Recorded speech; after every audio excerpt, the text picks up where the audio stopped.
So அனைவருக்கும் வணக்கம் மக்களே. பொதுவாகவே எல்லா விவசாயிகளோட மைண்டில் வந்து என்ன ஃபிக்ஸ் ஆகிடுச்சுன்னா, செடிகளுக்கு உரம் வந்து கொடுக்கணும், உரம் கொடுத்தா தான் செடிகள் வந்து வளரும் அப்படின்ற மாதிரி ஃபிக்ஸ் ஆகிட்டாங்க. அப்படி எதுவும் சுத்தமாக கிடையாதுங்க.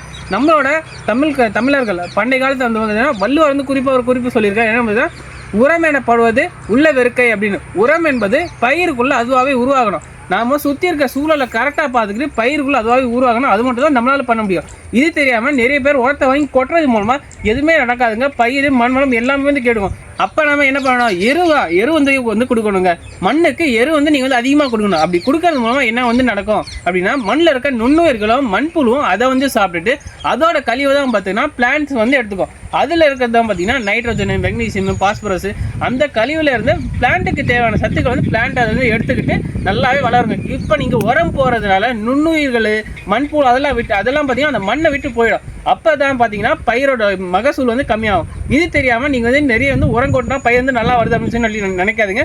உரம் எனப்படுவது உள்ள வெறுக்கை, வள்ளுவர் சொல்லியிருக்காரு. ஸோ இந்த வீடியோ கண்டிப்பாக யூஸ்ஃபுல்லாக நினைக்கிறேன். இதே மாதிரி உங்கள் அடுத்த வீடியோட சந்திக்க நன்றி, வணக்கம்.